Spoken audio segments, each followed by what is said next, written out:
Now that my mother has moved in, you are no longer the woman of the house. You're going to have to ask for permission just to use the bathroom." Chloe shouted those words as she hung her mother's clothes in my closet. My dresses fell to the floor one after another, pushed aside by her impatient hands. She did not even look at me. She acted as if I were invisible, as if my presence in my own room meant nothing. I was standing in the doorway with a still hot cup of coffee in my hands. I had just come upstairs to change my blouse because I had splattered spaghetti sauce on it while cooking. I did not expect to find this. I did not expect to see my daughter-in-law emptying my closet as if it were her own. Behind her stood her mother, Beatrice, a tall woman with gray hair pulled back in a tight bun, with thin lips and cold eyes. She watched me with a mixture of curiosity and contempt, as if she were assessing how long it would take me to surrender. I said nothing. The words were stuck in my throat. Chloe pulled out another one of my dresses, the blue one with white flowers that Michael gave me 3 years ago, and threw it carelessly onto the bed. Then she hung up a beige sweater that smelled of mothballs. Her mother's sweater. "You are going to have to get used to it, Carol. From now on, things are going to be different around here."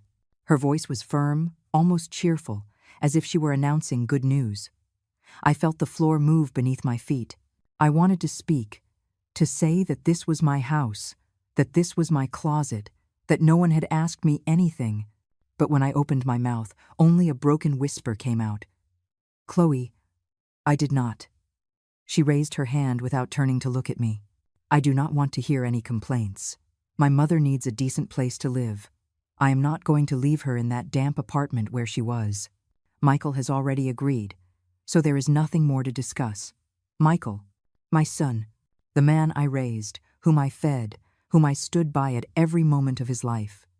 He had agreed to this without even asking me, without even telling me." I swallowed hard and looked down. My fingers gripped the coffee cup so tightly I felt it might shatter at any moment. Beatrice finally spoke. Her voice was raspy, tired, but with a tone of authority that left no room for argument. "Do not worry, Carol. I am not going to be a burden. I just need a little space, a place where I can rest peacefully." I nodded without thinking. It was an automatic gesture, the same one I had repeated my whole life whenever someone asked something of me. I always nodded. I always gave in. Chloe closed the closet door with a sharp slam and turned to look at me for the first time since I had walked in. Her eyes shone with something I could not identify at that moment. Maybe it was triumph. Maybe it was contempt. "Tomorrow we are going to reorganize the whole house. There are a lot of things in here that are useless. We are going to need more space for Mom's things." She left the room without waiting for a reply. Beatrice followed her, but before she walked through the door, she stopped and gave me a quick glance. A look that said everything. I am here now, and I am not planning on leaving. I was left alone in my room. The coffee cup was still warm in my hands, but I no longer felt like drinking it. I looked at the open closet. My dresses were piled on the floor, wrinkled, forgotten. In their place hung the clothes of a woman I barely knew. I sat on the edge of the bed and closed my eyes. This cannot be happening. But it was happening. And the worst part of it all was that I had done nothing to stop it. That night I made dinner as usual. I set the table, served the plates, filled the glasses with fresh water. Michael came home late, as was his custom lately. He walked through the door with his cell phone in his hand, without looking up, without saying hello. Chloe and her mother were already seated. They had taken the main seats at the table, the chairs with the best view of the living room. My chair. The chair where I had always sat since this house was built. I did not say anything. I took the only chair left, the one near the kitchen, the one we used for occasional guests. Dinner passed in silence. No one asked me how I was. No one thanked me for the food. Beatrice ate slowly, chewing carefully, inspecting each bite as if looking for something wrong with it. Chloe spoke in a low voice with Michael, planning things I could not quite hear. When they finished, they got up and left their plates on the table. I cleared them in silence, washed them, dried them, and put them away. Then I wiped the table, swept the floor, and turned off the lights. I went up to my room after midnight. Beatrice was already settled in the guest room, the one I had so lovingly prepared for when my friends or my cousins came to visit. Now that room had an owner, and that owner was not temporary. I lay in my bed, but I could not sleep. I stared at the dark ceiling, listening to the sounds of the house. Footsteps in the hallway, muffled voices, the creak of a door closing. The next morning I woke up early as always. I made coffee, cut up fruit, and took out the bread I had baked the day before. Everything was ready for breakfast. Chloe came down first. She was wearing a pink robe, her hair down, her eyes still swollen with sleep. She poured herself some coffee without saying good morning. Then Beatrice arrived, walking slowly, leaning on the railing. I was standing by the stove waiting. They sat at the table and began talking to each other, completely ignoring me. They talked about furniture, about changes, about how they were going to rearrange the spaces. I just listened, my hands clasped over my apron. Then Chloe stood up and walked toward the kitchen. She opened the cupboard and frowned. "Carol, why do you keep so many old mugs in here? This is full of useless things." She did not wait for my answer. She started taking out the mugs, my mugs, the ones I had collected over the years. She set them on the counter carelessly. "We are going to donate all of this. There is no more room to store things nobody uses." I opened my mouth to protest, but again, the words would not come out. Beatrice nodded in approval. "You are right, dear. We need to clean house. Start fresh." Chloe smiled. "Exactly. Start fresh." And in that moment, I knew something inside me was about to break, or awaken. 6 months before Chloe brought her mother to live here, my life was different. Not perfect, but it was mine. I would wake up every morning at 6 o'clock. I would brew coffee in the coffee maker my sister Susan gave me for my 50th birthday. I would sit by the kitchen window and watch the garden as the sun began to warm the plants. Those were my minutes of peace, my minutes of silence before the house woke up. Then I would water the flowers. I had red geraniums in clay pots, jasmine that climbed the patio fence, and a small vegetable patch where tomatoes, basil, and cilantro grew. Each plant had its place, its routine. I knew their needs as I knew my own. The house was always clean, always tidy. Not because someone demanded it of me, but because I liked it that way. It gave me peace of mind, to see everything in its place, to know where everything was, to walk barefoot on the floors without worrying about dust or dirt. Michael had lived here with me since he married Chloe. It was my idea. I offered them the place when they were still looking for somewhere to live. The house was large, it had 3 bedrooms, and I had been alone since my husband died 7 years ago. I thought it would be nice to have company. I thought it would be temporary, just until they saved enough to buy their own place. But 2 years went by and they never left. At first, everything seemed to work. Chloe worked in an accounting office downtown. She left early and came back late. Michael had an auto shop 3 blocks from here. Sometimes he would come home covered in grease, his uniform stained, but always with a tired smile. I cooked for the 3 of us. I did everyone's laundry. I cleaned the rooms. I ironed Michael's shirts, folded Chloe's blouses. It did not bother me. It was my way of contributing, my way of feeling useful. But slowly, without me realizing it, things started to change. Chloe began to come home with a different attitude. She no longer greeted me when she came in. She no longer asked me how my day had been. She would go straight to her room, close the door, and not come out until dinner time. When we had dinner, she would check her phone. She would not talk. She would not look at me. If I tried to start a conversation, she would respond with one-word answers. Yes. No. Maybe. Then she would go back to her screen. Michael did not talk much either. He had become quiet, distant. Sometimes I would catch him looking at me as if he wanted to say something, but then he would look away and continue eating in silence. One day, 4 months ago, Chloe came home with grocery bags. She left them on the kitchen table with a thud. I was making vegetable soup, my specialty. The smell filled the whole house. She opened one of the bags and took out canned food, instant soups, pre-cooked rice, things we never bought. From now on, I will be doing the shopping. "Carol, you spend too much on unnecessary things." I looked at her, confused. I bought what I had always bought. Fresh vegetables, good quality meat, seasonal fruits. Nothing expensive, nothing extravagant. But Chloe, I only buy what we need to cook well. She interrupted me without raising her voice.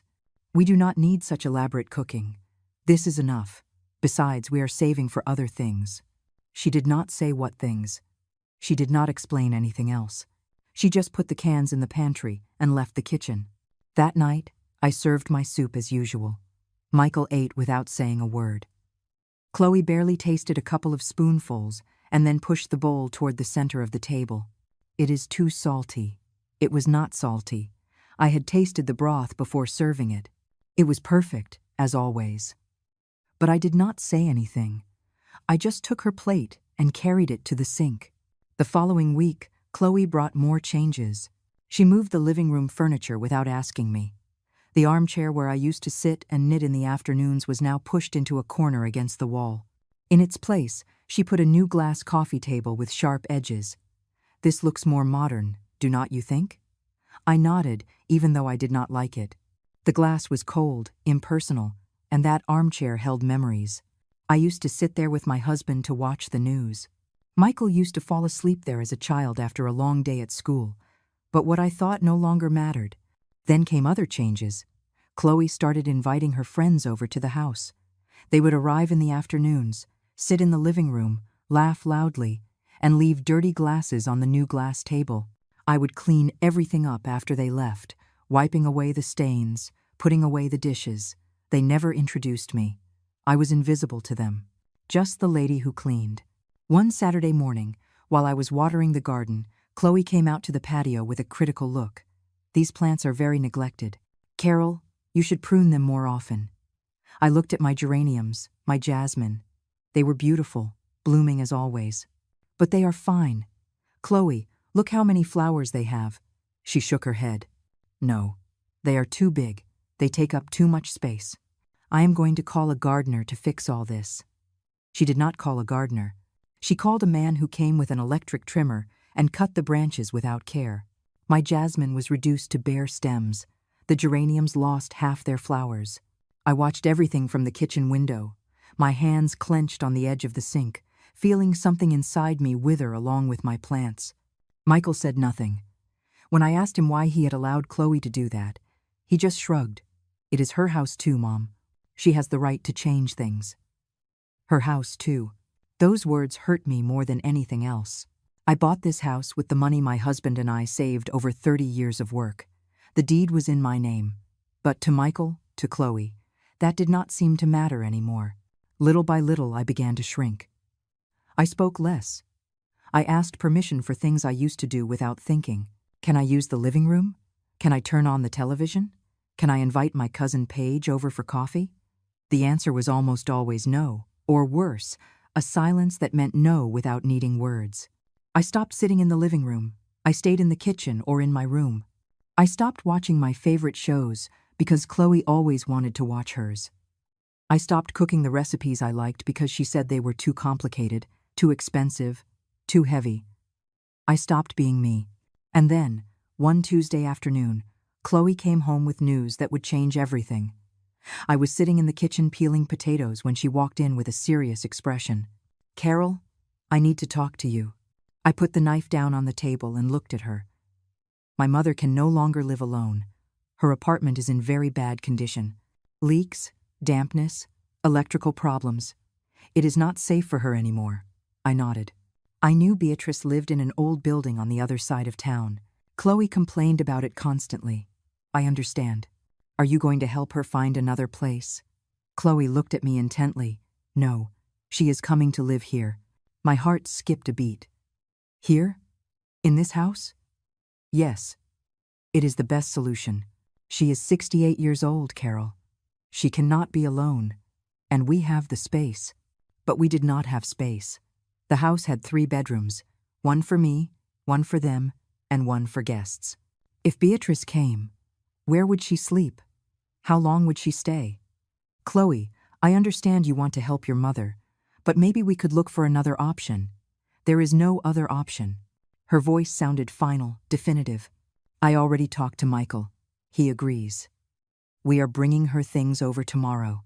And she walked out of the kitchen before I could say anything else. I did not sleep that night. I stayed awake, staring at the ceiling, feeling the walls of my own house closing in on me. The next day, They arrived with a moving truck. They brought boxes, furniture, suitcases. Beatrice walked in slowly, looking at everything with appraising eyes. And so my real nightmare began. Beatrice arrived on a Thursday afternoon.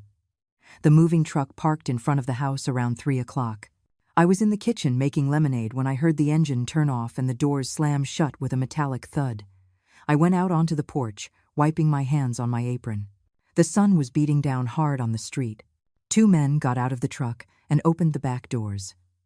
Inside were furniture covered with gray blankets, cardboard boxes stacked to the ceiling, and black trash bags full of clothes. Chloe got out of her car, which was parked behind the truck. Then she helped her mother out of the passenger seat. Beatrice moved slowly, holding onto her daughter's arm, looking at the house as if she were evaluating every brick, every window, every detail. She was wearing a gray dress, closed-toe, low-heeled shoes, and a white scarf tied around her neck. Her hair was perfectly combed back, gathered into that tight bun that gave her a severe look. Her eyes were small, dark, and piercing.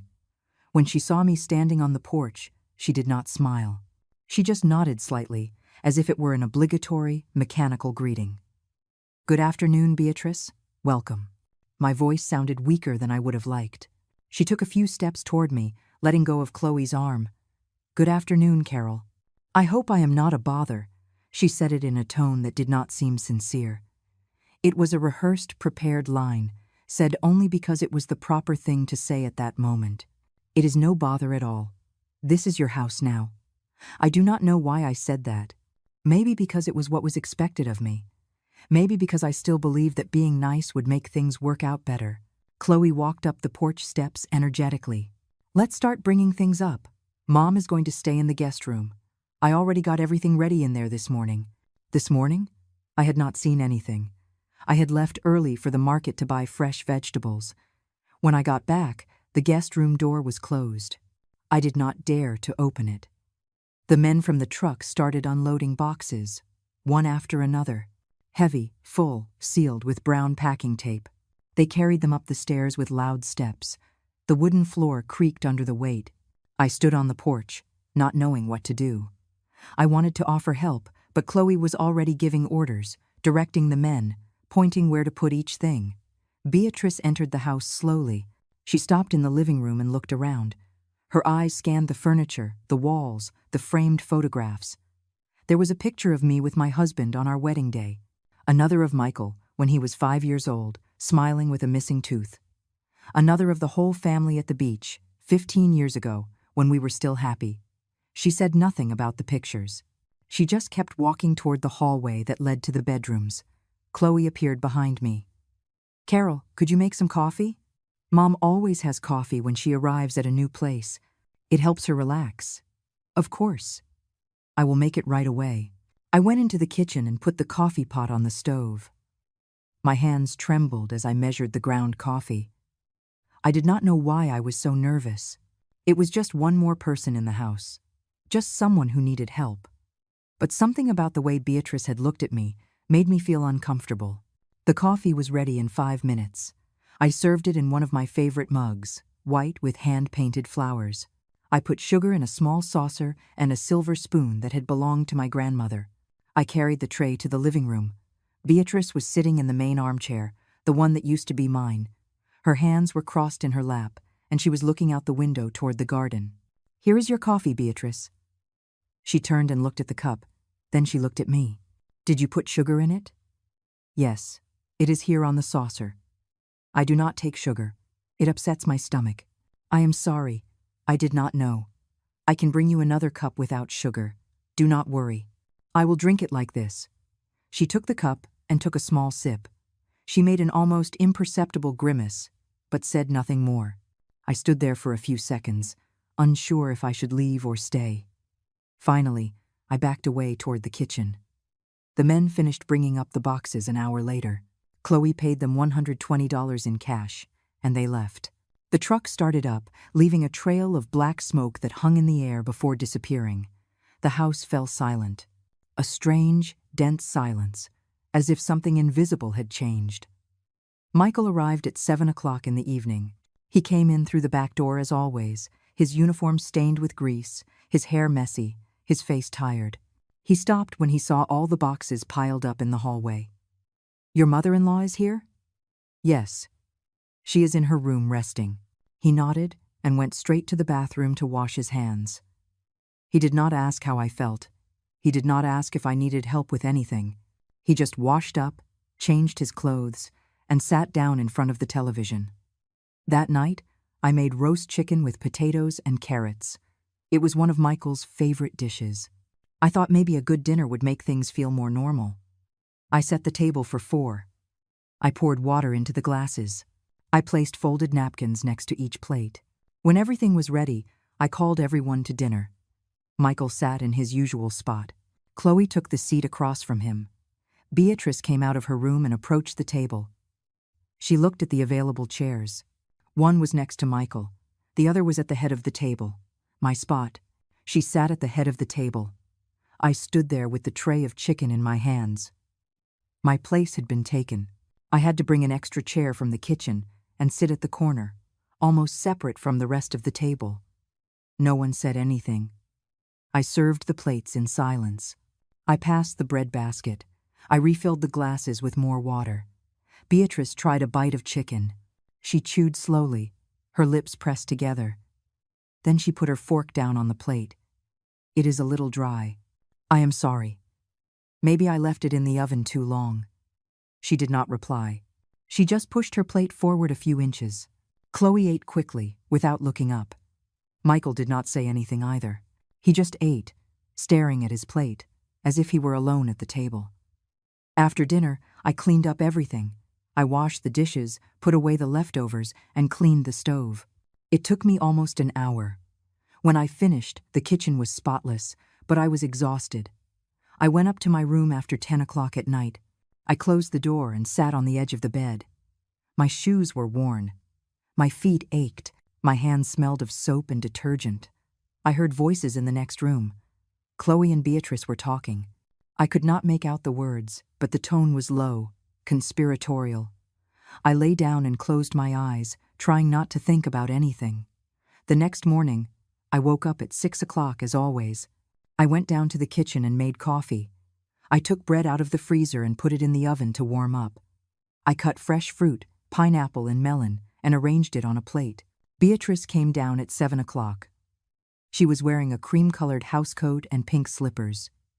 She sat at the table without a greeting. "Good morning, Beatrice. Did you sleep well?" So. The bed is very hard. My back ached all night. I can get you a softer mattress if you like. Do not worry. I will get used to it." I served her coffee, this time without sugar. She took a sip and nodded slightly. Chloe came down shortly after. She poured herself coffee and sat next to her mother. The two of them began to talk to each other, ignoring me. They talked about furniture, how to reorganize the spaces, what things needed to be removed to make room for Beatrice's belongings. "I think that bookcase in the hallway is useless. It is very old. We can donate it and put Mom's cabinet there instead." My husband had bought that bookcase in the hallway 20 years ago. It held our books, our photographs, memories of trips we took together. That bookcase has sentimental value for me. Chloe looked at me as if she had just remembered I was there. "Carol, we cannot keep everything for sentimental reasons. We need space. Besides, it is all scratched and faded. But I can sand it down, paint it again. It is not worth the effort. We have already decided." And so it was. That same afternoon, they brought in Beatrice's cabinet and took my bookcase out to the street. They left it by the curb. I passed by before the garbage truck came and saw someone taking it away in a pickup truck. That night, when everyone was asleep, I went down to the living room and saw the new cabinet in the place where mine had been. It was dark wood, heavy, imposing, and completely empty of memories. The first week with Beatrice in the house was just the beginning. The second week was when I truly understood that nothing would ever be the same again. One Monday morning, I came down to the kitchen and found all my pots out of the cabinets. They were stacked on the counter, next to the sink, on the floor. Beatrice was standing in front of the open pantry, inspecting every space with her hands on her hips. "Good morning, Beatrice. Are you looking for something?" She turned around with no expression on her face. I am reorganizing the kitchen. There are too many things in here that are not used. I need space for my utensils. I looked at my pots. I had used them my whole life. Each one had a story. The large steel pot was for making soup on Sundays. The medium one was for the daily rice. The small one was for heating milk at night. But I use all those pots. Not all of them. Some are so old they do not even shine anymore. Look at this one. It has stains that will not come out. She held up my favorite pot, the one my mother gave me when I got married. It had 40 years of use, it is true. It was worn, with marks on the bottom, but it still worked perfectly. I am going to keep only the ones that are useful. The rest we will donate. She did not ask me. She did not wait for my opinion. She simply started separating my things into 2 piles. The ones she considered useful, and the ones she did not. She ended up leaving only 3 pots. The rest, 6 in total, she put in a cardboard box and left it by the back door. A man is coming tomorrow to pick up donations. He is going to take this. I stood there, a lump in my throat, watching as my belongings were packed up like trash. That same afternoon, Chloe arrived with more boxes. They were her mother's kitchen utensils. Wooden spoons, old knives, scratched pans, stained cutting boards. She arranged them in the now empty spaces. My kitchen no longer looked like my kitchen. The next day was worse. Beatrice decided the living room needed changes. She woke up early, before me, and when I came down, she had already moved the furniture. The sofa where I used to sit was now against the opposite wall. The small table that held my husband's magazines was in the hallway. The curtains that I had sewn myself were folded in a bag. Chloe was helping her hang new curtains. They were made of a thick, brown fabric that blocked almost all natural light. Do you like them, Carol? They are from Mom's old living room. Much better than those sheer curtains you had. But I liked my curtains. They let the sunlight in. I liked to see the garden from the window while I had my coffee. Yes, they look nice. I lied, because I no longer had the strength to tell the truth. The following days were a constant parade of changes. Every morning I would wake up and find something new out of place. My family photos were taken down from the walls and stored in a box. In their place, they hung photos of Beatrice's family. People I did not know, looking at me from the frames with serious faces. My garden plants were pruned even more. Chloe hired the same man with the electric trimmer again. This time he cut the jasmine almost to the root.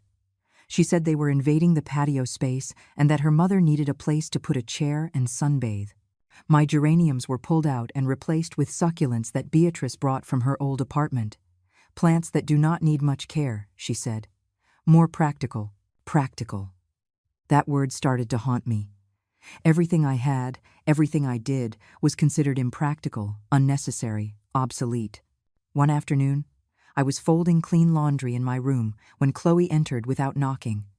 She walked over to the closet and opened it as if it were her own. Carol, you are going to have to take some of your things out of here. Mom needs more space for her clothes. Half of her wardrobe is still in boxes because I do not have enough room. But this is my closet. I know, but it is just temporary. We just need you to share the space. It is not that hard, is it? She started taking out my dresses, my blouses, my skirts. She put them on the bed in messy piles. Then she left and came back with her mother's clothes. Gray dresses, beige blouses, heavy sweaters that smelled of mothballs. She hung them in my closet, taking up more than half the space. My things were compressed into a corner, wrinkled, squeezed together. There. That is a better distribution. She left without closing the door. I sat on the bed and looked at my piled-up clothes. I felt something breaking inside me. Something small but important, like a crack in a glass that has not fallen yet, but can no longer hold water without leaking. At dinner, Beatrice began to criticize everything I cooked. If I made soup, it was too watery. If I made rice, it was too dry. If I made meat, it was too tough. Nothing was right. Chloe always supported her mother. She would nod, agree, and add her own complaints. Michael ate in silence, his gaze fixed on his plate, as if he did not hear anything. One night I dared to ask him after everyone had gone to bed, "Michael, do you think my cooking is bad?" He looked up from his phone. "No, Mom, your food is fine." Then why do you not say anything when they complain? He shrugged. I do not want trouble. It is better to just let things go. Let things go. Those were his words. As if what was happening was something natural, something inevitable. The next day, Chloe announced that she was going to cook. That her mother had taught her some recipes that were healthier, more modern, more balanced. She made boiled chicken with unsalted vegetables. It tasted like nothing, but everyone ate without complaining. Beatrice even smiled. Now this is delicious, dear. This is how food should be. Simple and healthy. That night I went to bed without dinner. I was not hungry. Or maybe I was too hungry for something that was not food. The weeks passed and the invasions continued. Beatrice started using my bathroom. She said the one in her room had low water pressure. She left her things in there. Her toothbrush, her face cream, her medications. I had to move my own things to make room for her. One day, I went into the bathroom and found my toothbrush in the trash. It was still damp. Someone had used it and then thrown it away. I left the bathroom with the toothbrush in my hand and looked for Chloe. Who threw away my toothbrush? She looked at me as if she did not understand the question. Oh, that was Mom. She said it looked very old. She bought you a new one. It is on the sink. I saw the new toothbrush. It was green, with hard bristles, the kind that hurts my gums. But my toothbrush was fine. I did not need a new one. Carol, do not make a drama out of a toothbrush. It is a gesture of goodwill. A gesture of goodwill, as if throwing my things away without permission was a favor. That night I could not sleep. I stayed awake thinking about everything I had lost in such a short time. My space, my things, my voice, my place at the table. And no one seemed to notice. Or maybe they did notice, but they did not care. The next morning, I went down to the kitchen and found the two of them sitting at the table, drinking coffee, talking in low voices. They fell silent when they saw me enter. Good morning. They responded with a mumble. Then they continued talking to each other, this time in whispers. I poured myself coffee and sat in my new chair, the one near the wall, the one that no longer had a view of anything. Chloe set her cup on the table with a gentle tap. Carol, we need to talk about something important.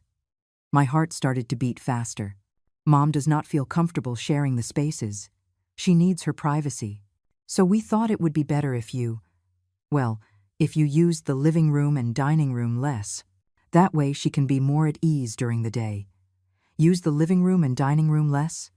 But where do you want me to be? In your room, or in the kitchen, when you need to cook. But the rest of the time, it would be better if you give Mom her space. Beatrice looked at me without blinking, waiting for my answer.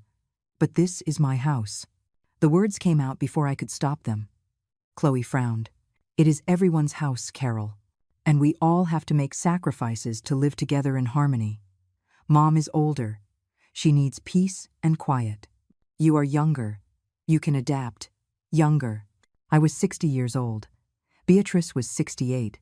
Only 8 years of difference. But to them, those 8 years were enough to justify me being the one to give in, the one to adapt, the one to disappear. Okay. I said that because I did not know what else to say. And from that day on, I became a shadow in my own home. 3 weeks passed since they asked me to stop using the living room and dining room. 3 weeks in which I stayed locked in my room for most of the day. I would come down only to cook, to clean, to serve. Then I would go back up like a ghost. Beatrice had completely taken over the house. Her clothes took up almost my entire closet. Her things were in every corner. Her plants had replaced mine in the garden.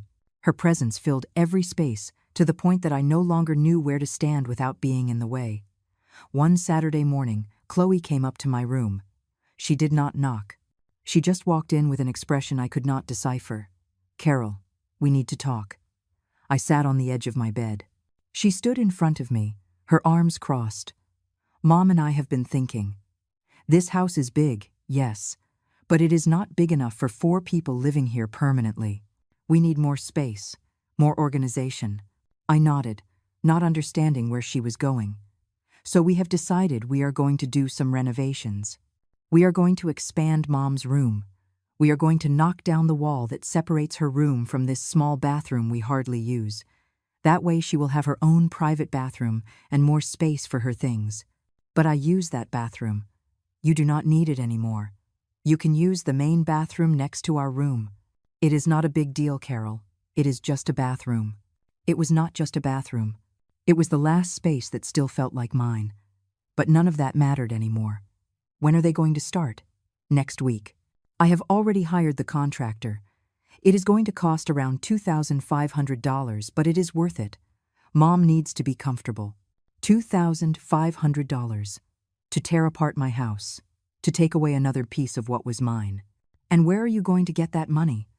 Chloe looked at me impatiently. From the house savings. Michael and I handle the finances now. You do not have to worry about that. The house savings. The money I had saved for years. The money that gave me security. That allowed me to sleep peacefully, knowing I had something for emergencies. They never asked me. They never asked for my permission. They simply took my money and decided how to use it. Okay. Those two words were the only ones that came out of my mouth lately. Okay. Even though nothing was okay, the construction workers arrived the following Monday. 2 men in dirty overalls with heavy tools. They started working early, breaking down walls, raising dust, making a deafening noise that filled the entire house. I stayed in the kitchen most of the day, my hands over my ears, trying not to hear how they were destroying my home. Beatrice sat in the living room, calm, drinking tea, as if nothing were happening. From time to time, she would get up and go upstairs to check on the work. She gave instructions, requested changes, pointed out details. Chloe was with her, nodding at every word, taking notes on her phone. No one asked me what I thought. No one consulted me if I agreed. I was invisible. The construction lasted 2 weeks. 2 weeks of constant noise, dust in the air, strange men coming in and out of my house. In the end, Beatrice had a huge room with a private bathroom, a new lightwood closet, and shelves for all her things. My bathroom had disappeared. The space where I used to brush my hair at night, where I washed my face every morning, no longer existed. Now I had to walk down the hall to the other bathroom. The bathroom next to Michael and Chloe's room. And every time I used it, I felt like I was invading their space, even though it was my own house. One night, after everyone had gone to sleep, I went down to the kitchen for a glass of water. I was thirsty, but I also needed to get out of my room. I felt like the walls were crushing me. I turned on the light and froze. On the table, there were papers, documents. I recognized them immediately. They were the papers for the house. The deed. The title of ownership. I approached slowly. My name was there.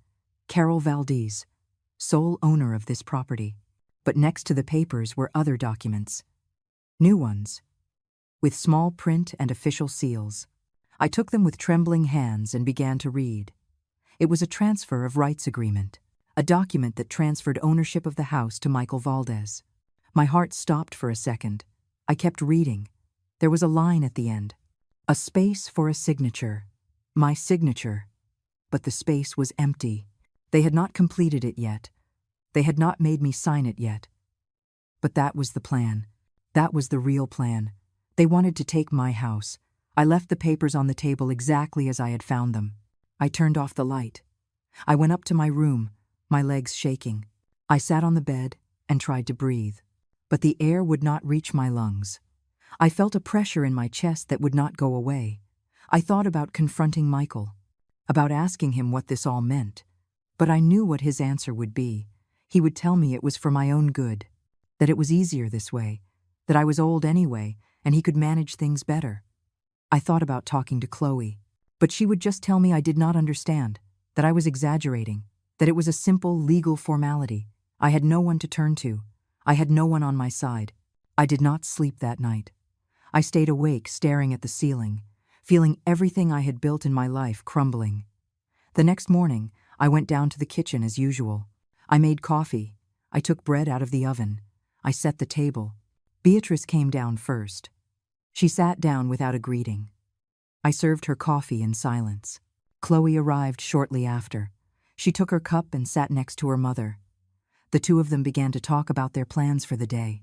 Michael did not come down. He had left early for the shop without saying goodbye. I stood by the sink, my hands clenched on the edge, listening to them talk about my house as if it were already theirs. I think we should change the living room floor. These wooden planks are already very worn. You are right, dear. A ceramic tile floor would look much better, more modern. And we could also paint the walls. This beige color is so outdated. They talked about changes that would cost thousands of dollars, changes they would make with my money, in my house, without my permission. I turned around and looked at them. You are going to change the floor? Chloe looked up as if she had just remembered I was there. Yes, we are thinking of doing it next month. Why? Because my husband laid this floor with his own hands. It took him 2 months to finish it. He measured, cut, and sanded every single plank himself. There was an uncomfortable silence. Beatrice took a sip of coffee without taking her eyes off me. I understand it has sentimental value, Carol. But old things have to be updated. You cannot live in the past. It is not living in the past. It is respecting what was made with love. Chloe set her cup on the table with a thud. Look, Carol, I understand it is hard for you to adapt, but this house needs changes. It needs to be modernized. And if we are all going to live here, we have to make decisions together. Together? No one consults me about anything. No one asks for my opinion. You just decide and I have to accept it. Beatrice stood up from the table calmly. She looked at me with those cold, piercing eyes. I think you are overreacting. No one is disrespecting you. We are just trying to make things better for everyone. She turned and left the kitchen. Chloe followed her without another word. I was left alone in the kitchen, with the coffee still hot in the pot and tears threatening to fall. But I did not cry. I had no more tears left. That afternoon, while cleaning the living room, I found more documents. They were in a drawer of Beatrice's new cabinet. I was not looking for them. The drawer was open, and I saw them by chance. They were brochures for retirement homes, places for elderly people, with pictures of small rooms, white hallways, gardens with benches. There were 3 different brochures. The cheapest one cost $900 a month. The most expensive, $1,400. I understood everything in that moment. They did not just want the house. They wanted to get rid of me. The plan was complete. First, they would take the house by putting it in Michael's name. Then they would convince me it was better for me to live in a place with people my own age, where I would be cared for, where I would not be a burden. And I would end up in a small room, alone, waiting for death. I closed the drawer carefully. I left the living room. I went up to my room. I sat on the bed and looked around. This room that was no longer completely mine. This closet I shared with a stranger. This house that I was losing piece by piece. And for the first time in months, I felt something other than sadness. I felt rage. A cold, silent rage that began to grow in my chest like a small but constant flame. And in that moment, I knew I had to do something. Something they would not expect. Something that would change everything. But I did not know what yet. The days that followed were the hardest of my life. Not because things got physically worse, but because something inside me had changed. I was no longer the same woman who accepted everything in silence. The rage I felt that afternoon did not go away. It stayed there, growing, taking shape. But I did not say anything. I did not make a scene. I continued my routine as always. I would get up early, make breakfast, clean the house, cook, do the laundry. But now, every action had a different weight. Every step I took was measured, observed by my own eyes as if I were watching myself from the outside. Beatrice and Chloe continued with their plans. The living room floor was changed 2 weeks later. They tore up the wooden planks my husband had so carefully laid and replaced them with gray ceramic tile. Cold, impersonal, soulless. The day they finished the installation, Chloe called me to see the result. Look how nice it turned out, Carol. Much better than before. Do not you think? I stood in the doorway. The floor gleamed under the afternoon light, but I only saw the emptiness of everything that had been erased. Yes, it looks nice. My voice sounded hollow, but they did not notice. Or they did not care. Beatrice walked into the living room and slowly walked across the new floor. Her slippers made a soft sound against the ceramic. Now this is a proper floor, the other one was already rotten. It was a shame to look at. Rotten. That word hurt me more than anything. My husband was not a rich man, but he was hard-working. Everything he did in this house, he did with his own hands, with love, with patience, and now all of that was being called rotten. That night, after everyone had gone to sleep, I went down to the living room. I turned on a small lamp and sat in the armchair that was now pushed against the wall. I looked at the new floor. I ran my hand over the cold surface, and for the first time in weeks, I cried. I cried silently, my hands over my mouth so no one would hear me. I cried for my husband, for this house, for everything I was losing without being able to defend it. But when I finished crying, I dried my tears and made a decision. I was not going to let them destroy me. I was not going to end up in a retirement home while they enjoyed what I had built. I was not going to sign any paper that took my house away from me. I was going to fight, but not in the way they expected. The next day, while Chloe and Beatrice were out shopping, I picked up the phone and called a number I had saved years ago. It was the number of a lawyer who had helped my husband with the house paperwork when we bought it. I did not know if he was still working. I did not know if he would remember me. But I had to try. The phone rang 3 times before someone answered. "Good morning, Law Office of Stephen Vance." A woman's voice, young, professional. "Good morning. My name is Carol Valdez. I need to speak with Mr. Vance. It is urgent." "What is the matter regarding, ma'am?" "It is about my house. I need legal advice." There was a pause. "One moment, please." The hold music played for almost a minute. Then a man's voice, deeper, more tired. "Mrs. Valdez, this is Stephen Vance. How can I help you?" "Mr. Vance, I do not know if you remember me. You helped my husband many years ago with the deed to our house. Of course, I remember you. How are you? How is your husband?" "My husband passed away 7 years ago. I am very sorry to hear that. He was a good man. What do you need?" I took a deep breath before speaking. "I need to know if someone can take my house from me without my consent, if they can make me sign papers without me understanding what I am signing." There was a silence on the other end of the line. "Mrs. Valdez, are you in some kind of danger? Is someone pressuring you?" "Yes, my daughter-in-law and her mother. I found transfer of rights documents. I think they want me to sign to transfer the house to my son's name. Listen carefully to what I am about to tell you. If the house is in your name, no one can take it from you without your signature. And if someone pressures you to sign something you do not want to sign, that is illegal. Do you understand me?" "Yes." "Do you want to maintain ownership of your house?" "Yes. It is the only thing I have left." "Then do not sign anything. Absolutely nothing. Not even if they tell you it is just a simple formality. Can you come to my office? I do not know if I can leave without them getting suspicious. Then I will come to your house. Tomorrow afternoon. At 3 o'clock. Can you receive me?" "Yes. Thank you, Mr. Vance. You do not have to thank me. This is the right thing to do." I hung up the phone and stood in the kitchen, my heart pounding. I had taken the first step. Now I just had to wait. The next day, Chloe and Beatrice left after lunch. They said they were going to look at fabrics for the new curtains they wanted to put in the dining room. I just nodded. At 3 o'clock sharp, the doorbell rang. I opened the door and saw Mr. Vance standing on the porch. He was an older man, about 70, with completely white hair and thin-framed glasses. He carried a brown leather briefcase and wore a well-pressed gray suit. "Mrs.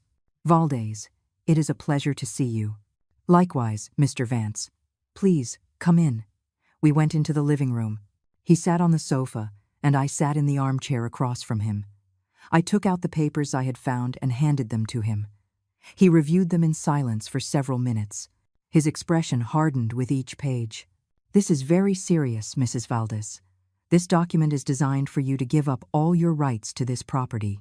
If you sign this, the house will no longer be yours." I knew it.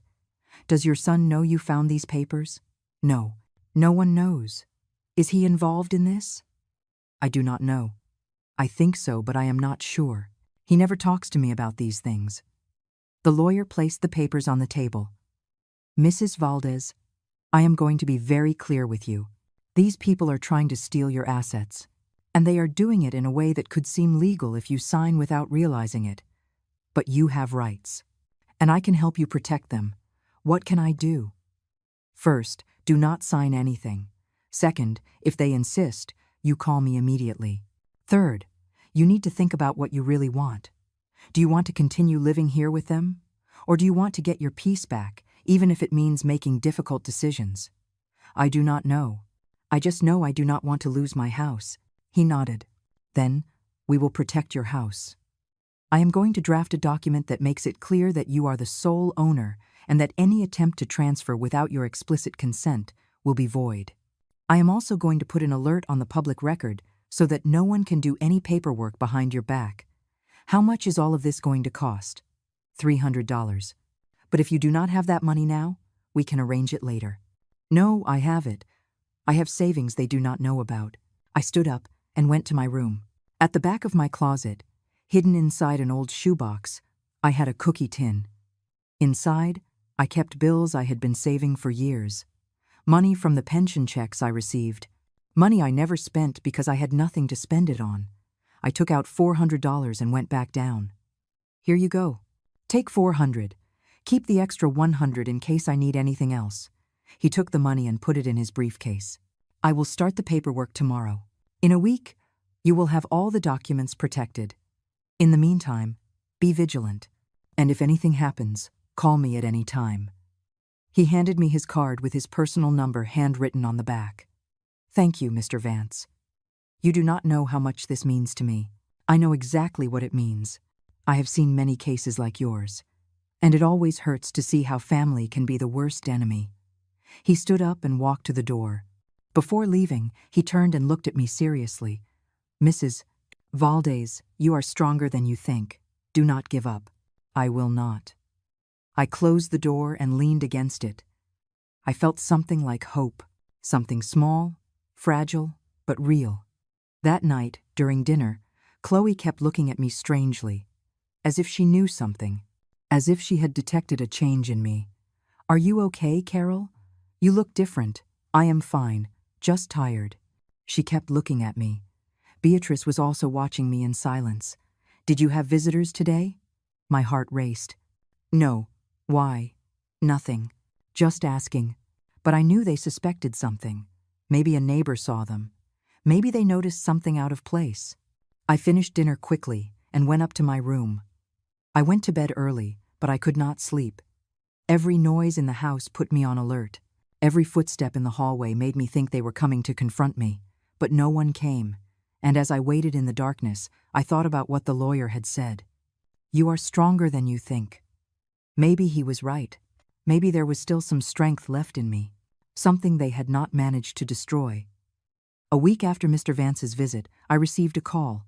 It was early in the morning. Chloe and Beatrice were still asleep. Michael had already left for the shop. I answered in a low voice from the kitchen. Hello, Mrs. Valdez? It is Mr. Vance.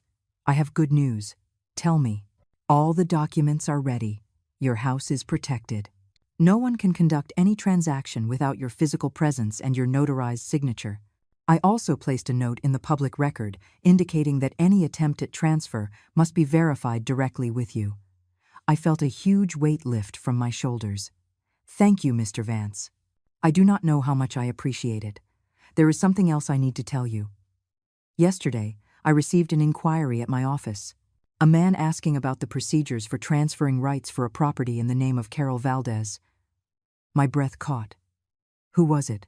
He did not give his full name. He just said he was a relative of yours. I told him that such procedures require the presence of the owner and very specific documentation. He left without leaving any information. It was Michael, or someone sent by Chloe. They were already trying to move the pieces. What do I do now? Now you have to make a decision, Mrs. Valdez. You can confront them and make it clear that you know what they are planning. Or you can wait and see how far they will go. But I warn you, if you wait too long, they might try something more drastic. Like what? A declaration of mental incompetence. An attempt at conservatorship. These things happen more often than you think. If they manage to convince a judge that you are not capable of managing your assets, they can take legal control of your property. That is illegal if done under false pretenses. But first, the falsehood has to be proven. And that takes time. Time during which you could lose everything. Then I have to act fast. Exactly. And you have to be smart. Do not give them reasons to say you are unstable or confused. Stay calm, lucid, strong. I will. If you need anything, call me. Anytime. Thank you, Mr. Vance. I hung up the phone and stood in the kitchen, my hands trembling. I knew I had to do something decisive, something that would change everything at once. But I still did not know exactly what. That same afternoon, while cleaning the living room, I heard voices in Beatrice's room. The door was ajar. I approached without making a sound. It was Chloe and her mother talking. I already spoke with a different lawyer. He told me that if she signs a power of attorney, we can handle everything without any problems. And how do we convince her to sign? We tell her it is to make things easier for her. That way she does not have to worry about paying bills or doing paperwork. That we will take care of everything. And what if she refuses? Then we use Plan B. We take her to a doctor who will certify that she is losing her memory, that she can no longer make decisions. That is enough to start legal proceedings. But she is perfectly fine. Any doctor will realize that. Not if we go to the right doctor, one who understands the situation. I already have a contact. It will cost me about $500, but it is worth it. I felt as if I had been punched in the stomach. They were planning to declare me incompetent. They were willing to lie, to falsify medical documents, to destroy my reputation just to get my house. I moved away from the door silently. I went up to my room with slow steps, trying to stay calm. I closed the door and sat on the bed. My mind was working fast. I needed a plan. I needed something that would stop them once and for all. And then I knew. I knew exactly what I had to do. I could not keep living here. I could not keep sharing a space with people who saw me as an obstacle. If I stayed, they would eventually find a way to take everything from me. But if I left and took my house with me, not physically, of course, but legally, I could sell the house. I could sell it quickly, without telling them anything, and with that money, start over somewhere else. A small place, just for me, where no one could ever invade my space again. The idea scared me. Selling the house where I had lived for 30 years. The house I had built with my husband. But that house was no longer the same. Every corner had been changed. Every space had been invaded. There was nothing left of what it once was. It was just a shell full of bad memories. The next day, I called Mr. Vance again. Mr. Vance, I want to sell my house. There was a silence. Are you sure about that, Mrs. Valdez? Yes, it is the only way to protect myself. If I stay here, they will keep trying to take it from me. But if I sell it first, they will have nothing to steal. That is a very brave decision, and a very smart one. Do you need help with the process?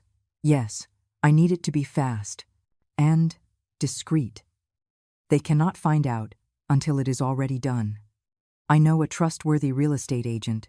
He can come to evaluate the property and put it on the market immediately. But I need you to understand something. Selling quickly means selling for less. If you want the best price, you need time. I do not have time. I need to sell it as soon as possible. Understood. I will give you the agent's contact information. His name is Salvador Mendoza. Tell him you were referred by me. Thank you, Mr. Vance. Mrs. Valdez. One more thing. When you sell the house, where are you going to live? I do not know yet, but I will find something. If you need references for places, I can help you. I have contacts with people who rent small, safe apartments at a good price. I would appreciate that very much. I hung up the phone and immediately called the real estate agent. Salvador Mendoza answered on the second ring. He had a kind voice. Professional. I explained the situation in a few words. He understood immediately. I can come tomorrow afternoon to evaluate the property. I need to take pictures, measure, check the general condition. Will anyone else be in the house? Yes, but they cannot know why you are here. I can say I am a city inspector, that I am checking for compliance with construction codes. That is something that does not raise suspicion. Perfect. The next day, Salvador arrived at 2 o'clock in the afternoon. He was a man in his 40s, with a tablet under his arm and a camera hanging from his neck. He wore a fake city ID on a lanyard. Chloe opened the door. He showed his ID and explained he was there to inspect the recent modifications made to the property. Chloe frowned but let him pass. I was in the kitchen making coffee. Salvador came in and gave me a discreet nod. He started walking through the house, taking pictures, measuring walls, checking windows. He acted so naturally that even I almost believed him. Beatrice followed him for a while, watching him, but eventually she got tired and went back to her room. When Salvador finished, he came over to me in the kitchen. He spoke in a low voice. The house is in good condition. It needs some minor repairs, but nothing serious. I can list it for $180,000. If you want to sell quickly, we can lower it to $160,000. How long would it take to sell it at that price? 2 weeks, maybe less. It is a good area. There is demand. Then let's do it. $160,000, as fast as possible. He nodded. I will need you to sign some papers. I can take them to a notary to make everything legal. I will bring you the documents tomorrow. Thank you. He left the house, and Chloe saw him out. When she returned to the kitchen, she looked at me with suspicion. What were you talking about? He was asking about the modifications you made to your mother's room, if we had the proper permits. And do we? That is something you should know, Chloe. You were the ones who hired the contractors. She did not say anything else, but I know she did not fully believe me. The following days were the most tense.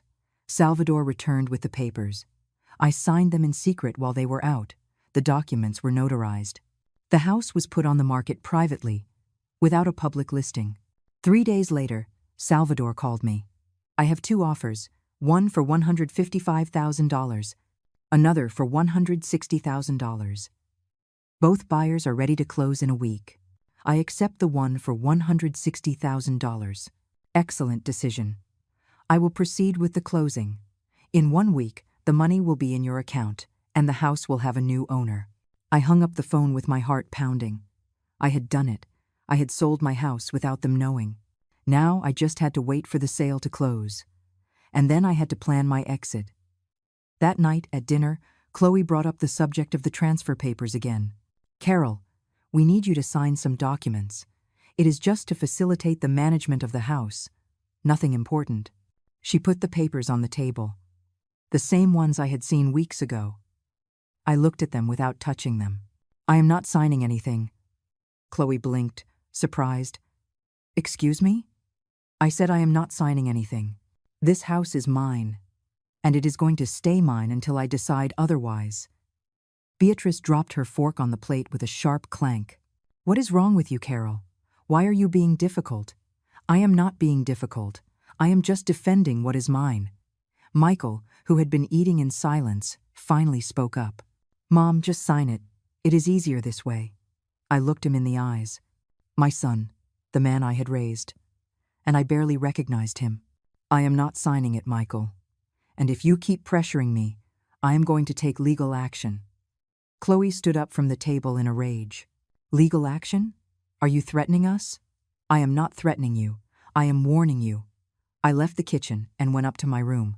I locked the door. I heard shouting downstairs, arguments. But I did not go down. I sat on the bed and waited. I just had to wait 1 more week. 1 week and it would all be over. The longest week of my life began that night. After I refused to sign the papers, the house became a silent battlefield. Chloe and Beatrice stopped speaking to me directly. They ignored me as if I were another piece of furniture, an unimportant object that simply took up space. When I entered a room, they would leave. When I spoke, they pretended not to hear. Silence was their new weapon. Michael did not speak to me either. He would come home late from the shop, eat whatever I left on the stove, and lock himself in his room with Chloe. I could hear them arguing in low voices, planning things I could not fully understand but knew were not good for me. I remained calm. Every morning I would get up, make breakfast even if no one thanked me, clean the house even if no one noticed, and go about my routine as if nothing was wrong. But inside, I was counting the days, the hours, the minutes until the sale closed and I could finally be free. On Tuesday of that week, I found something that made my blood run cold. I was tidying up the living room when I saw a manila envelope on the dining room table. It was open. Inside were documents from a psychiatric clinic, mental evaluation forms, and applications for a certificate of incapacity, and my name was written on each one in clear, precise handwriting. They had moved forward with their plan. They had gotten the forms. All that was left was to take me to the corrupt doctor Chloe had mentioned so he could sign what they needed. Once they had that paper, they could legally declare me incapable of managing my own affairs. And then they would take everything without me being able to do anything. I took pictures of the documents with my old cell phone. Then I left them exactly where I had found them. I could not let them know I was aware. I had to keep acting normal, vulnerable, defeated. They had to believe they had won. That afternoon, I called Mr. Vance and sent him the photos. He called me back in less than 10 minutes, his voice sounding both worried and angry. "Mrs. Valdez, this is very serious. They are preparing fraudulent documentation. If they manage to get a false medical signature and present it to a judge, even temporarily, they could freeze your accounts and take control of your assets. We have to speed everything up. When does the sale of the house close? Next Monday, 5 days from now. 5 days is a long time. They could act before then. You need to be alert. If they try to take you to any medical appointment you did not request, refuse adamantly. If necessary, call the police. And if you see the situation becoming dangerous, get out of that house immediately. Where can I go? I can help you with that. I have a small apartment that I rent out. It is vacant right now. You can stay there until the sale closes and you have the money to settle permanently somewhere else. I will not charge you rent. I just need you to stay safe." I felt like crying, but I held it back. This man who barely knew me was doing more for me than my own family. "Thank you, Mr. Vance. I do not know how to repay you for everything you are doing for me. You do not have to repay me for anything. Just promise me you will take care of yourself, and that you will not let them destroy you. I promise." On Wednesday night, Chloe called me into the living room. Her tone was different, softer, kinder. That immediately put me on guard because I knew that when she used that voice, it was because she wanted something. "Carol, my mother and I have been thinking. Maybe we were too hard on you these past few days. We want to fix things. We want to be a united family again." I sat on the sofa without saying anything. I just watched her. Beatrice was sitting next to her, nodding with a forced smile that did not reach her eyes. "We have decided that tomorrow, the three of us will go out. A girls' day. We will go to the mall, have a nice lunch, and relax. We need to reconnect. What do you think?" It sounded like a trap, and it probably was, but I needed to know exactly what they were planning. "That sounds nice. What time are we leaving?" "At 10 o'clock in the morning. Dress comfortably. We will be walking a lot." I barely slept that night. I knew the trip to the mall was an excuse. They probably wanted to take me to that corrupt doctor, to have him evaluate me, to have him sign a paper saying I was losing my mind, that I was no longer capable of making coherent decisions. And once they had that document, everything else would be a matter of paperwork. I packed a small bag with the essentials. My fully charged cell phone, some cash I had hidden, Mr. Vance's card, and a copy of the house deeds that proved I was the sole owner. If things got ugly, if they tried to lock me up somewhere or force me to do something I did not want to, I was going to call the lawyer and, if necessary, the police. At 10 o'clock on Thursday morning, I came downstairs dressed in comfortable clothes, as Chloe had suggested. They were already waiting for me by the door. Beatrice was carrying her large brown leather purse. Chloe had the car keys in her hand. "Ready for a fun day, Carol? You are going to love what we have planned." Her smile was fake, forced, like a poorly worn mask. We got in the car. Chloe was driving. Beatrice was in the passenger seat. I was in the back, looking out the window, memorizing the route just in case I needed to escape. We took the main avenue toward downtown. But after 20 minutes, Chloe turned onto a street I did not know well. Narrower streets, older buildings, fewer people walking around. Where are we going? This is not the way to the mall. Chloe looked at me in the rearview mirror, and her expression changed completely. The fake warmth disappeared. Now there was only coldness. "We are making a stop first. There is someone we want you to meet, a very good doctor who is going to help you." I felt my stomach churn. There it was, the plan I had anticipated. They were taking me to the corrupt doctor. I do not need any doctor. I am perfectly fine.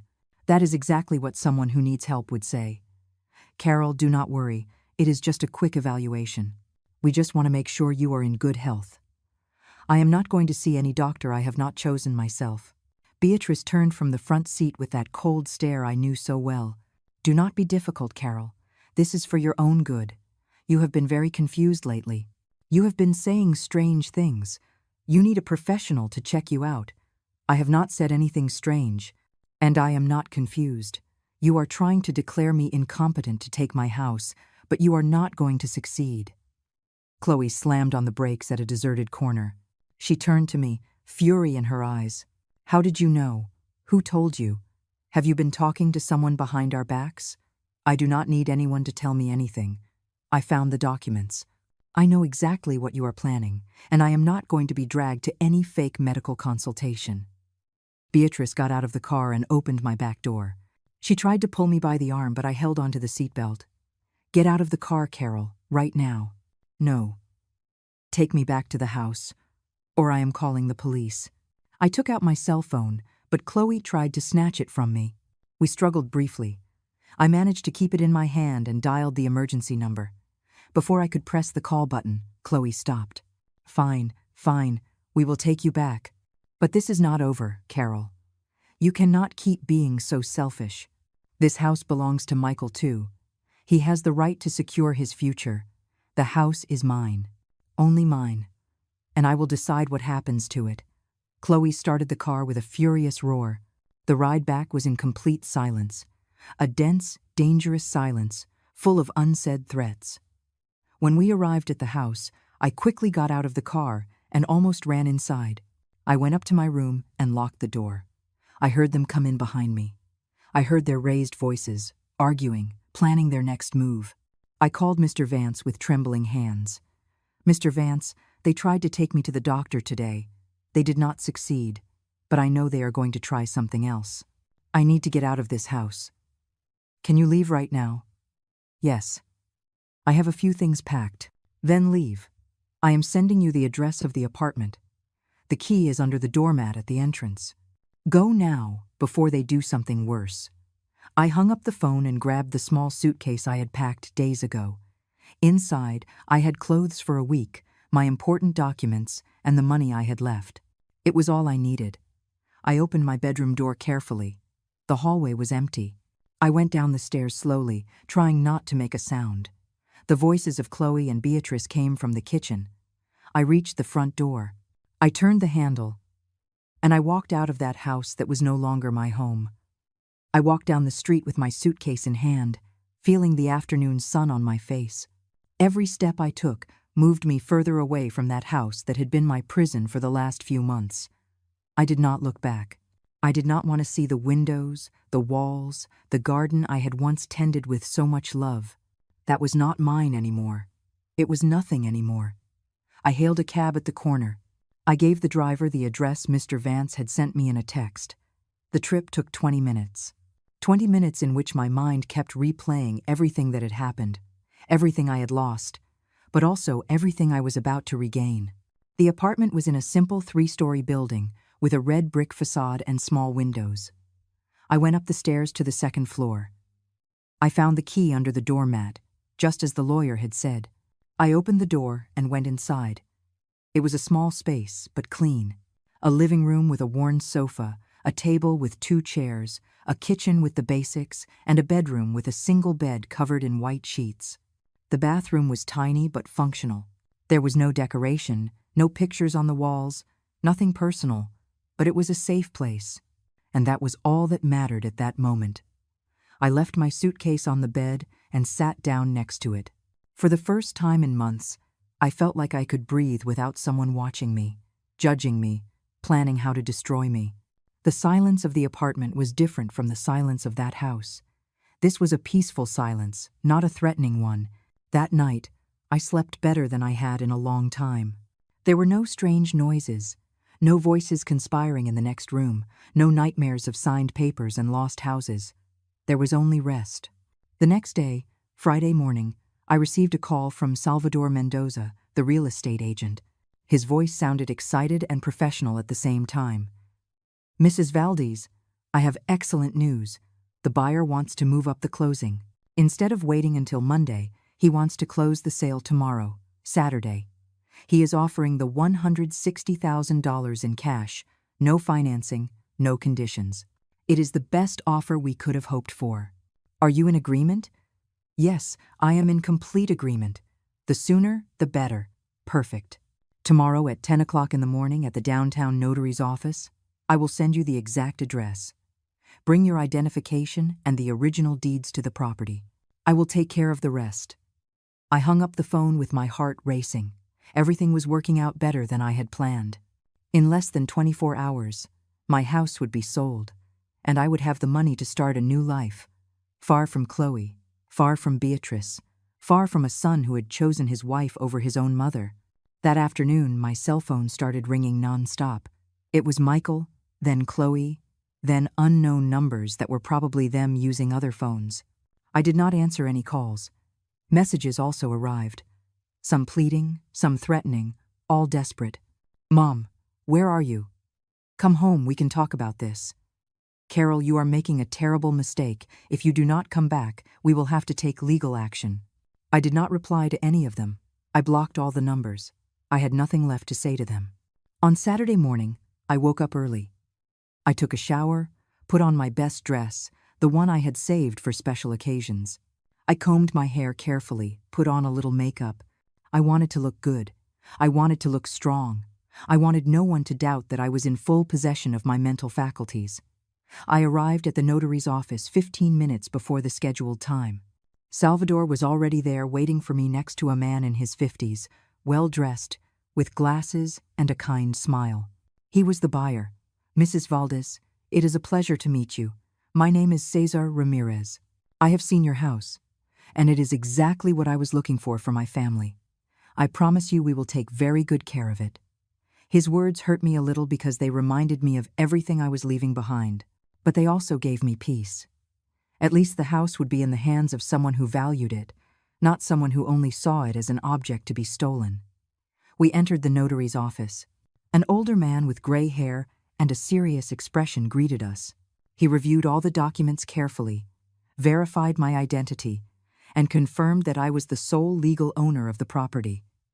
Then he began to read the terms of the sale. The property located at 342 Jacaranda Street will be transferred from the name of Mrs. Carol Valdez to the name of Mr. Cesar Ramirez for the amount of $160,000, payable in cash at the time of signing. Mrs.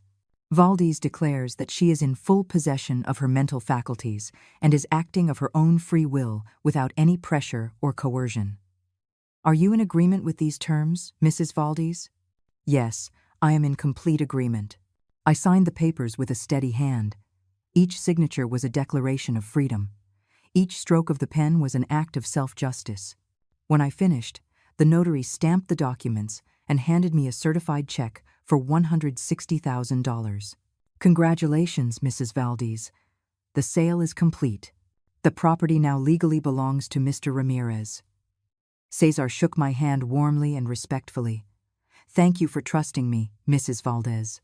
I wish you all the best in your new chapter. I left the notary's office with the check in my purse and a feeling of lightness I had not felt in years. I had gotten my life back. I had reclaimed my power. I had won. I went straight to the bank and deposited the check. The money would be available in my account in 3 business days. In the meantime, I could stay in the apartment the lawyer had lent me. That afternoon, while I was having coffee in the small apartment kitchen, my cell phone rang. It was an unknown number, but this time I decided to answer. Hello? Mom? It is me. It was Michael's voice. He sounded tired, defeated. What do you want, Michael? I need to talk to you. Chloe told me you sold the house. She says it cannot be true. She says you would not do something like that without telling us. Well, Chloe is wrong. The house is no longer mine. I sold it yesterday, and it was my right to do so because it was my property. There was a long silence on the other end of the line. But where are we going to live? The house was our home. No, Michael, the house was my home. You two just lived there because I allowed you to. And instead of being grateful, you tried to rob me. You tried to have me declared incompetent. You tried to destroy me. So I made the decision to protect myself before it was too late. Mom, we never wanted to hurt you. We just wanted to secure the family's future. Your family's future, Michael, not mine. You made me feel like a stranger in my own home. You took away my space, my voice, my dignity, and when that was not enough, you tried to take away my sanity. I am not going to apologize for protecting myself. And what is going to happen to us now? That is something you and Chloe will have to figure out. The new owner gave you 30 days to vacate the property. After that, you will have to find somewhere else to live. Mom, please, you cannot leave us like this. Of course I can, because that is exactly what you planned to do to me. The difference is, I acted first. I hung up the phone without waiting for a reply, and I did not feel guilty. I only felt peace. The following days were for reorganizing. I looked for a small apartment to rent permanently. I found one in a quiet neighborhood, far from everything I knew, far from everyone who had hurt me. It was a one-bedroom apartment, with an integrated kitchen and a small balcony overlooking a park. It cost $600 a month, perfect for me. With the money from the sale, I was able to pay a year's rent in advance. I also bought new furniture, simple but nice. A comfortable bed, a cream-colored sofa, a dining table for two, and sheer curtains that let in the sunlight. I decorated the walls with new photos I took on my first walks in the nearby park. Flowers, trees, clear skies, images of freedom. A month after I left that house, I received a message from a distant cousin. She told me that Michael, Chloe, and Beatrice had had to move into a small apartment on the other side of town. An old place, with dampness problems, very similar to the apartment where Beatrice used to live. The irony was perfect. She also told me that Chloe and Michael fought constantly, that Beatrice complained all the time about the small space, that none of them were happy, and although a part of me felt sorry for Michael, the greater part of me understood that this was justice. I began to rebuild my life from scratch. I joined a group of older women who met on Tuesdays at the neighborhood community center. Women who, like me, had gone through difficult situations, who had lost important things, but who had found a way to move forward. We shared stories, drank coffee, laughed. For the first time in a long time, I felt like I was part of something again. I also took up my forgotten hobbies. I started sewing again, something I had not done in years. I made new curtains for my apartment, decorative pillows, tablecloths. Every stitch was an act of healing. I planted flowers on my balcony, red geraniums like the ones I had before. This time, no one would come to cut them without my permission. 6 months after I left, I ran into Michael by chance at the supermarket. He looked thinner, more tired, older. He saw me and approached with slow steps. "Hello, Mom." "Hello, Michael." There was an awkward silence. He looked at the floor. I looked past him. "How have you been?" "Good. Very good, in fact. I am glad." Another silence. "Mom, I wanted to tell you that I am sorry for how things turned out. It was not my intention for everything to end like this." I looked him in the eyes. I no longer felt rage. I only felt a quiet sadness. "Michael, you made choices. You chose to side with Chloe even when you knew that what they were doing was wrong. I cannot force you to change. But I cannot trust you again either. I know. I just wanted you to know that I miss you. I used to miss you too. But I have learned to live without that absence." I walked away without saying anything more. And as I walked toward the supermarket exit, I felt a huge weight lift from my shoulders. I no longer owed anything to anyone. I no longer had to carry guilt that was not mine. Today, as I write this sitting on my balcony watching the sunset, I can say that I have finally gotten my life back. It is not the life I had before. I do not have the big house. I do not have the physical memories of my husband in every corner. I do not have my son nearby. But I have something much more valuable. I have peace. I have dignity. I have the certainty that I made the right decisions to protect myself. To all the women who are going through something similar, I want to say this. It is not selfish to defend yourself. It is not cruel to protect what is yours. And it is never too late to reclaim your voice, your space, your life. It took me a while, but I did it. And you can too.